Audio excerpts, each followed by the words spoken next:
Simón, buenos días, bienvenido a la Caja de Música. No, muchas gracias.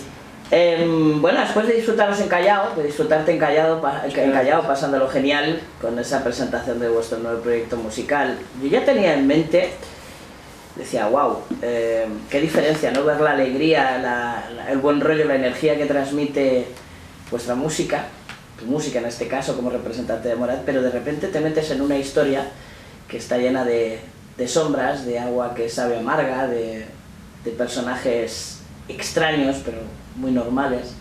¿Cómo te metiste en este proyecto? Pues mira, yo llevo escribiendo desde que me acuerdo, pero digamos que la idea de publicar es una cosa que es distinta a la idea de escribir, ¿sabes? Y siento que solo hasta hace un tiempo como que realmente primero sentí la necesidad de mostrarse a la gente y además sentí que también estaba en un momento en el que ya el producto final, lo que estaba escribiendo, sentía que tenía la calidad suficiente. Entonces, de un lado por eso, nunca había ilustrado nada, este es como mi primer intento de ilustración en la vida. Pero también como que de lo que yo tenía claro es que quería hacer algo que tuviera que ver con mi ciudad. Creo que Bogotá es una ciudad preciosa y como cualquier metrópoli latinoamericana tiene como esta dualidad, como este mundo paralelo. Digamos que eso se ve en el título. El título, digamos que a la orilla de la luz tiene que ver con que Bogotá está a la orilla de la luz porque la montaña le proyecta sombra cuando el sol sale, entonces amanece más tarde de lo que debería en teoría, pero también porque hay un montón de cosas que pasan a la orilla de la luz, justo ahí en donde uno sabe que están, se alcanzan medio a ver, pero realmente están escondidas. Violencia, corrupción, digamos que toda esta parte un poquito más oscura, si se quiere, de la vida latinoamericana y esa dualidad, esos dos mundos paralelos que corren uno junto al otro, siempre me ha parecido un tema supremamente interesante, como que es algo que para mí dentro de la forma en la que yo veo mi ciudad es constante. Pero una de las cosas que me llaman poderosamente la atención, y seguramente quien escucha en esta entrevista le pido perdón por adelantado, yo hace muchísimos años leí una maravillosa novela que se llamaba La Colmena, donde la protagonista era la ciudad, vestida de personajes, ¿no? Y, salvando las distancias, ¿le has escrito una novela a tu ciudad? Sí, por completo, es un homenaje, o sea, la idea era eso también, porque creo que, a ver, esto siento que tiene que ver con que hay ciudades a las que uno llega y si a uno le gusta leer, si hay un escritor que a uno le guste mucho, digamos que la ciudad te cuenta un cuento, ¿sabes? La ciudad también hace parte de, no sé, pasa con Borges cuando uno va a Buenos Aires, ¿sabes? Pasa con Carlos Fuentes cuando uno va a México, pasa hasta cierto punto con García Márquez cuando uno va a ciertos lugares de Colombia. No con Bogotá. Bogotá es como un mundo aparte del resto de Colombia, es una de las pocas ciudades frías que hay, la gente es distinta y a mí siempre me hizo falta eso y siempre supe que si algún día publicaba algo quería que tuviera que ver con eso, además porque me parece que tiene una forma, siendo la ciudad el personaje principal, como que tiene unas formas muy particulares y eso me llama mucho la atención. Porque además, si me permites la comparación, creo que cada uno de los personajes que vistes, que encadenas, son como las arterias de la propia ciudad, las caras que pueda llegar a darte la propia ciudad, ¿no? Es lo que Sí, dibujar el carácter de la misma ciudad. 100%, digamos que parte de la idea era yo no quería que ningún personaje fuera demasiado específico, ¿sabes? Como que no quería que nadie fuera un personaje que no fuera un protagonista. Exacto, yo quería que todos fueran personas normales a las cuales les pasan cosas en Bogotá y que lo que terminaba pasando era que la ciudad afectaba a estos personajes que al final, si bien uno se llama Samuel, pudo haberse llamado Jaime y daba la misma. Exacto, y es una persona, pues una persona cualquiera de Bogotá. De hecho, ahora que lo dices, es chistoso porque antes de poder escoger los nombres de los personajes, muchos de los cuentos yo los escribía con mi nombre como por default, como por tener algo y luego ya lo cambiaba. Mira, me llama mucho la atención porque tenemos esto en común, yo escribo, al igual que tú, pero yo siempre he llegado a la conclusión de que cada página que uno escribe deja mucho de sí. ¿Cuánto hay de estos personajes, aparte de tu nombre en default al principio? ¿Cuánto has dejado de tu opinión, de tu sensibilidad, de lo que tú has vivido en tu propia vida? Yo siento que un montón, o sea, muchísimo, en parte porque creo que A ver, mi papá es arquitecto y es un artista y es espectacular y cuando yo tenía más o menos 10, 12 años mi papá decidió que no le gustaba, o sea mis papás se divorciaron y mi papá dijo como quiero irme a vivir a otra parte de la ciudad, quiero vivir en un sitio distinto que tenga dinámicas distintas al lugar en el que vivíamos nosotros y se fue a ver un barrio popular que de hecho es justo el que aparece en la primera guarda. Ese es el mapa de la zona en la que estaba ahí, me acuerdo de irlo a visitar y de este mundo tan distinto al que me tocaba a mí todos los días. Y creo que esas experiencias con mi papá en ese sitio, con mi papá también, digamos que restauró una parte de la Catedral Prima de Bogotá, entonces tener que ir al centro de Bogotá con él, vivirlo también a través de sus ojos, como que me dejó un montón de cosas que yo, digamos que conscientemente plasmé ahí. Y también la experiencia al final de poder contrastar mi ciudad con las que me ha tocado conocer por la música, por mi trabajo como músico, ¿sabes? Como haber ido a un montón de ciudades, Madrid incluida, y poder luego volver y digamos que ya ver con perspectiva muchas de las cosas que toda la vida fueron normales, siento que también hizo que saltaran muchas cosas que quise incluir. ¿Realismo o hiperrealismo? No, yo diría que ninguna de las dos. Y tampoco, no, o sea, y si bien creo que sí juega con el realismo mágico, a mí me gusta más la idea del realismo alterado. ¿Sabes? Que no es precisamente, no es precisamente fantasía, no es precisamente realismo, pero sí juega con esta idea de esto es algo que tú no me podrías desmentir. ¿Sabes? Que juega un poco con la idea de la tradición oral. ¿Sabes? Esto es algo que a ti te cuentan que no sé muy bien cómo te lo desmentiría, pero podría ser mentira, podría ser verdad. Yo empecé a leer este libro con esta vorágine que estábamos viviendo aquí en Madrid y cuando de repente empiezas con la cuenta atrás desde lo de la tía Alicia donde se va a tomar Bogotá, un minete ataque bioterrorista, digo, cuidado, que el realismo está, no, claro, está, lo que dices. Está a la vuelta de la esquina. Cuando terminaste de escribir el libro, te tomaste mucha distancia de él, porque cuando he de reconocerte que es de los pocos libros que últimamente me he terminado en 2 días. La idea era que se leyera rápido también. Pero necesitas tomarle distancia, decir, cuidado. Sí, yo creo que, no sé o sea, sí, 100% distancia, pero no sé si eso, no sé si es distancia literal, no sé si es desapego o digamos que no puede oxígeno, diría yo, no sé. Sí, exacto, pero yo creo que uno le puede dar oxígeno de distintas maneras. Para mí la mejor forma fue, digamos que, rodearme de lectores que estuvieran muy metidos en el proyecto, que me conocieran bien, pero que al mismo tiempo tuvieran otros bagajes, tanto literarios como de vida, de los cuales yo pudiera nutrirme. Entonces, hacer ejercicios de reescritura y ejercicios como muy concienzudos de edición y lo que en Colombia le dicen de echar machete, de literalmente cogerlo y despedazar. Esto no me convence por completo, lo quito. Así, y yo siento que eso le da oxígeno, eso como que permite que nazcan y que crezcan las partes que tienen que crecer. En estos personajes donde se entremezclan la luz, la oscuridad, personajes que aparentemente tienen luz y descubres que luego que no la tienen, ¿dónde está esa frontera para ti en la novela, en la historia, en esta recolección de cuentos? A ver si entendí la pregunta, como la frontera entre... ¿Dónde pones tú la línea del abismo y de la luz? ¿Dónde está? Yo creo que a mí lo que me gusta es que es como la orilla de la luz, que no es tan claro. Sabes que hay penumbra a ambos lados.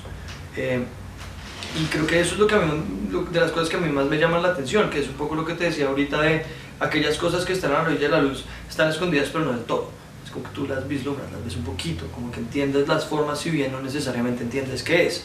Y siento que esto pasa no solamente de forma literal, sino también como de forma metafórica. O sea, en Colombia el conflicto armado ha sido una cosa que yo creo que nos pesa a todos los colombianos de una manera muy profunda, a lo mejor no de una forma obvia y no es algo que todos los días te haga doler, aunque también. Pero siento que para mí hubo un momento de revelación muy fuerte cuando me di cuenta de que la palabra paranormal comparte raíz con la palabra paramilitar, que ha sido una de las grandes tragedias de Colombia, ha sido el paramilitarismo.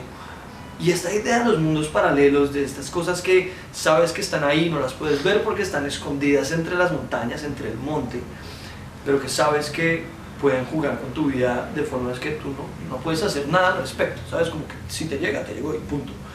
Y esta idea de lo paralelo que juega con lo paranormal, que juega con, digamos que los puntos intermedios entre luz y oscuridad, lo que no está escondido del todo, lo que se ve con cierta sombra, ese mundo intermedio me llama mucho la atención. Me gustó mucho, bueno, cuando tú abres el libro, se lo dedicas a dos personitas un cuanto antes de irse a dormir, pero de repente en la siguiente página, si no recuerdo mal, aparece por duplicado, ya es demasiado tarde. Empiezas con un sentimiento muy de pesadumbre, de no se puede arreglar nada. Sí, a mí es que toda la vida me ha parecido interesante el hecho de querer cambiar una historia cuando uno está leyendo un libro que ya está terminado. Porque me pasa mucho, ¿sabes? Como, ay, ojalá pase esto, estoy leyendo este libro y ojalá le vaya bien. Y siento que me gusta dejar claro desde el principio que ya es demasiado tarde, o sea, lo que va a pasar y si algo malo pasa, ya pasó. O sea, tú estás viendo un recuento incluso leyéndolo en tiempo presente.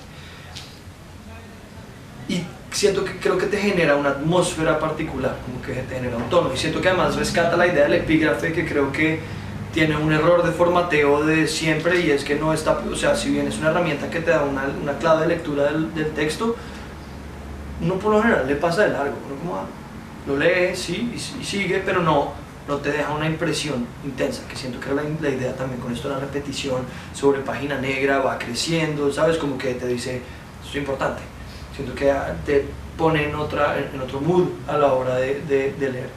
No quiero hacer mucho spoiler, porque no sé, hay que acertar muy bien como te pregunto, pero ahí cuando queda exactamente 3 días en la historia, creo recordar, hay un cambio. Tú has hablado de eso, ¿no? De presentarlo de ya es demasiado tarde, dobles páginas, en negro, que te gustaría cambiar la historia. Y justamente ese día aparece una ilustración a color preciosa en una ventanita de un avión, donde dices, a lo mejor creo que recordar, a ver, déjame ver, igual ya es demasiado tarde. ¿Hasta ese punto habría tiempo de cambiarlo? No, pero siento que el título de esto que hablas es el último cuento.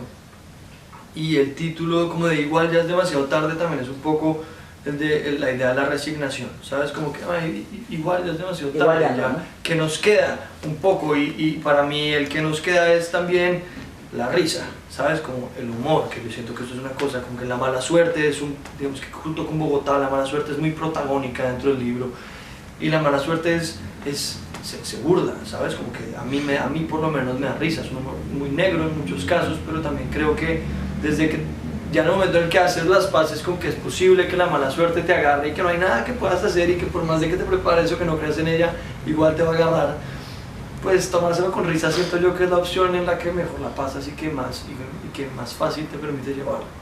El otro personaje, la mala suerte, para mí. Sí, ¿Hasta qué punto tiene agarrada a tu ciudad, a la historia?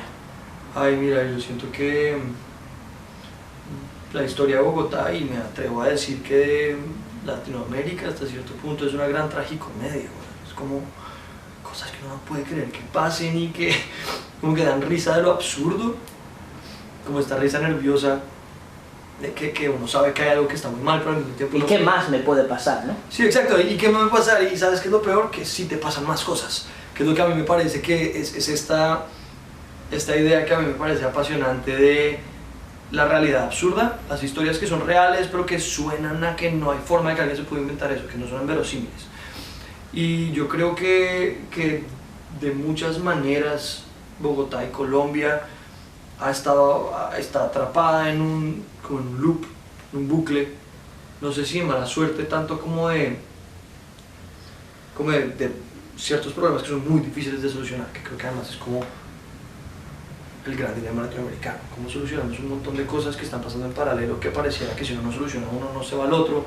Entonces, cómo solucionas problemas de educación y problemas de corrupción, si para que no haya corrupción tienes que educar a la gente, pero no la educan porque la gente corrupta se roba la plata de la educación. ¿Sí me entiendes? Como este tipo de loops, esto agregado a un montón de otras cosas, siento que es también un poco la idea de esta mala suerte, que siento que definitivamente sí se ve en la ciudad. Yo la siento mucho en Bogotá. Y cuando acabas de escribir tú has dicho antes, ¿no? Que muchas veces acabas de leer una historia y te dan ganas de ojalá hubiera cambiado y continuarla. Fíjate que lo pensé, es todavía... Es que te pide una continuación. Sí, te pide porque además es una forma que a mí me llama mucho la atención y es cortar en el clímax. O sea... Corta cuando ya están ahí. Claro, estás acá y cortas acá arriba. Siento que tanto espacio abierto como que genera cierto vértigo que me llama la atención, pero también me gusta que, ya que sé que lo leíste completo, también es que después de un evento como lo que pasa al final del libro, se acaban las reglas, ¿sabes? Como que puedes realmente jugar a lo que quieras y siento que también te da pie para irte hacia donde se te dé la gana, como te quieres ir a la fantasía absoluta, puedes llegar, si quieres irte al realismo más crudo también lo puedes hacer. Lo que pasa es que también no sé si todavía estoy preparado para escribir lo que sucede después de una tragedia. Tienen un caballo de Troya perfecto. Sí.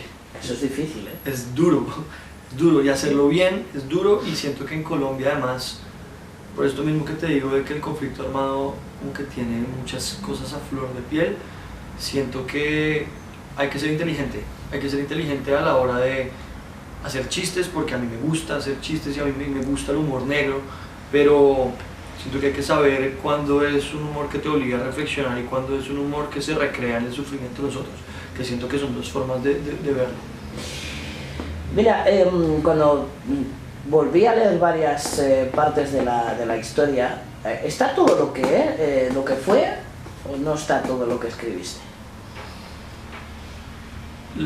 Hay un cuento que tuvo dos versiones, más bien, sí, uno de los cuentos, el de Pájaros Pensionados, tenía una versión anterior que era mucho más agresiva, mucho más sarcástica además y al final como que la conclusión a la que llegué con un amigo con el que estábamos, que me ayudó un montón con el libro, la conclusión era como en qué momento es, digamos que la intensidad de la historia llama demasiada atención, ¿sabes? Como que te desliga de otro montón de cosas que a lo mejor sería cool que la gente pudiera ver sobre esto. Entonces, no sé, siento que es el cuento, puede que sea uno de mis cuentos favoritos del libro de Pájaros Pensionados. Siento que es lo suficientemente intenso para que igual estés en otro lugar, como que puedas ver pensar un poquito más allá de lo que está pasando, ¿sabes? Ver un poquito la imagen un poco más grande y no tanto los detalles súper intensos de todo lo que está pasando oración a oración. Eso creo que a lo mejor es de lo poco. Hay varios cuentos que tienen una versión escrita en otro tiempo verbal. Siento que también cambia todo, está escrita en pasado y luego la cambia a presente. Y hay partes de cuentos, en especial de Melodía Estéreo, el de las moscas, que arranqué, que quité por completo y eran así 13 páginas. Ese cuento era un cuento larguísimo cuando lo terminé de escribir al principio, así 65 páginas de cuento. Y dije como, bueno, voy a echar machete, agarro y saco. Entonces creo que igual hay muchas reflexiones sobre la ciudad que a mí me parecían muy bonitas, que creo que no entraron en el top con este. Para ir ya terminando, esta colección de historias, o una sola historia, me pide imágenes. ¿Te lo has planteado? Sí, fíjate que el formato audiovisual a mí me parece fenomenal, como que si tengo ganas de hacer cosas ahí, siento que todavía me falta, siento que siendo el cine o el video una cosa tan completa, como que me gustaría tener un set de herramientas como lo suficientemente buenas como para poder procurar tener criterio en todos los frentes, ¿sabes? No sé, por ejemplo, hice un tráiler para el libro. Correcto. Fue una experiencia muy bonita, trabajé con gente muy talentosa, entre ellas mi novia, una amiga también colombiana que es una editora y una directora fenomenal, y de lo que me di cuenta fue que todavía me faltan herramientas para poder opinar con criterio de muchas cosas, porque por ejemplo estaban haciendo tomas y estaban grabando ciertas cosas, yo solo pensaba, ojalá supiera un poco más de esto para poder también darles una opinión educada sobre lo que está pasando, no ir a decir me gusta o no me gusta. y sí poder proponer algo que tenga sentido. Entonces sí me he planteado, sí sé que quiero que llegue en el futuro, no tiene que ser necesariamente un futuro lejano, pero sí planeo hacerlo, digamos que de forma tímida, a lo mejor, como ir de a poquitos, pero sí es algo que quiero hacer a futuro. Cuando haya alguien que después de ver esta entrevista se vaya a cualquier librería, a cualquier centro comercial y vea tu libro, ¿cómo definirías tú lo que se va a encontrar simplemente al abrirlo y empezar a leer? Yo creo que se va a encontrar con la mala suerte y con una idea, y con la mala suerte 100%, y tal vez creo que esta idea de que ya es demasiado tarde también creo que o sea, si tú abres el libro y arrancas a leerlo, siento que no necesitas mucho tiempo para entender cuál es el ambiente que se va a manejar, ¿sabes? Como no necesariamente los detalles, pero sí el sentimiento, sí la idea de... Esa serie de penumbra densa, ¿no? Exacto, sí, penumbra densa, pero al mismo tiempo siento que muy rápidamente el libro te muestra momentos de claridad, que eso también me llama mucho la atención. Mira, hay una pregunta que cuando siempre tenemos una conversación sobre libros la suelo plantear. Mi novela favorita, mi historia favorita es Niebla, de Miguel de Unamuno, donde el autor se enfrenta a sus personajes. Si hoy tuvieras la oportunidad, mira que tienes personajes, pero te sentara aquí algunos de ellos, ¿qué te dirían después de este viaje vital que es a la orilla de la luz? Yo creo que en la mayoría de los casos de animales, pienso si hay alguno en particular, creo que me llama la atención es que siento que sería una conversación con cualquier persona normal, porque siento que parte de lo que me gusta es que no... Las historias, si bien afectan a los personajes, el propósito no es como el camino del héroe, que aparece, tiene un obstáculo y en el transcurso en el que logra superar ese obstáculo cambia y ahora el héroe es otro, ¿sabes? Y no, como que a estas personas realmente no les pasó nada, entre comillas, por lo menos no en las historias que estoy contando, ya en el arco del libro a lo mejor sí, pero eso me llama la atención, que siento que si se sentaran acá conmigo sería como hablar con personas normales de mi ciudad, y eso me gusta muchísimo. Ahora bien, creo que el personaje al cual valdría la pena traer, porque ese sí creo que daría otras cosas, sería la mala suerte. Siento que ese sería más interesante y también más divertido, seguro nos reiríamos un poco más. Y la última, siempre pongo digamos el titular en vuestras manos. ¿Se nos ha olvidado algo que te gustaría que te hubiéramos preguntado sobre esta historia o nos hemos acercado a lo que querías? Sí, se han acercado muchísimo, déjame ver, pienso rápidamente qué más se podría decir interesante. Bueno, a ver, creo que hay una cosa que me parecía interesante aclarar, y es que la faja del libro habla de la clave del realismo mágico, y creo que por ser colombiano también, digamos que hay un bagaje de género que te juega ahí, y siento que García Márquez así de bueno era, que te hace jugar en sus términos también. Pero yo creo que si me tocara hablar de referencias, creo que antes del realismo mágico latinoamericano, que me gusta mucho y lo disfruto, creo que en esto está más cerca al realismo mágico japonés, como esta ola de japoneses que les toca como hacer convivir un bagaje cultural súper fuerte y súper místico, y digamos que tiene un montón de cosas un poco más metafísicas, con una realidad ultracapitalista, digamos que concreta, digamos que súper eficiente, y digamos que este desbalance yo siento que genera un juego en la mitad como de desbalances y balances y en constante movimiento frente a todo el mundo místico japonés y todo el mundo más como físico, tecnológico y demás. Y siento que eso se ve en el libro, digamos que con el rescate de un poco de la idea de las mitologías. Latinoamérica no tiene mitologías. O sea, digamos que exceptuando a lo mejor los mexicanos y los peruanos, que tienen como los dos focos de civilizaciones prehispánicas en América, digamos que los mayas, los aztecas, las pirámides, demás, etc. Por lo menos Colombia la despojaron de sus mitologías, como que son cuentos que te echan de vez en cuando, pero están perdidas en la tradición oral, están perdidas en la memoria colectiva, y me gusta esta idea de rescatar mitologías, de rescatar esta idea del mundo paralelo. Y creo que eso nutre muchísimo el libro, y creo que además juega de una forma distinta con la forma en ver el mundo paralelo un poquito más metafísico, no sé si la palabra es metafísico, más fantástico de pronto, pues de los colombianos y de los latinoamericanos. La última tiene trampa. Aparte de ser de las gafas de Morat, aquí dices una última frase que a mí me llegó mucho, que este es otro intento de ser historiador. Eres historiador de tu propia época. A mí me gusta pensar que la historia es otro género literario, solo que tiene una pretensión de verdad, que puedes comprársela, no, eso ya es otra historia, pero a ver, yo estudio historia, como que creo que me voy a graduar algún día si me da el tiempo, pero 100%, o sea, para mí este tipo de cosas son parte de la historia de la ciudad, ¿sabes? O sea, que le des más valor, menos valor, eso sí, allá tú que estás contando tu historia, pero 100%, sí, me gusta pensar así.